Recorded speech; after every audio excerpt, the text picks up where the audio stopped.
ఏడాదిలోపే పిల్లలకు అన్ని రుచులను పరిచయం చేయాలని తల్లిదండ్రులు కూడా ఉత్సాహపడుతూ ఉంటారు. అందుకే చాలామంది ఆహారంలో కొంచెం ఉప్పును జోడిస్తారు.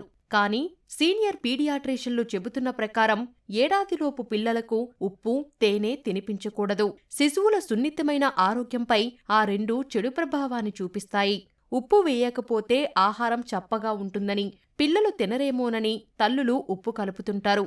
దీనివల్ల శిశువుల కిడ్నీలు ఎక్కువ కష్టపడాల్సి వస్తుంది. వాటికి సోడియం ఫిల్టర్ చేసే సామర్థ్యం తక్కువగా ఉంటుంది. ఇది వారి మూత్రపిండాలపై తీవ్ర ఒత్తిడి పడేలా చేస్తుంది. తేనె విషయానికి వస్తే ఇది సహజమైనది కాబట్టి పిల్లలకు పెట్టవచ్చని అనుకుంటారు. ఏడాదిలోపు పిల్లలకు తేనె కూడా మంచిది కాదని వైద్యులు చెబుతున్నారు. తేనెలో క్లోరోస్ట్రిడియం బొటులినం అనే బ్యాక్టీరియా ఉంటుంది. ఇది పిల్లల్లో చేరితే కొన్ని రకాల వ్యాధులకు కారణం కావచ్చు.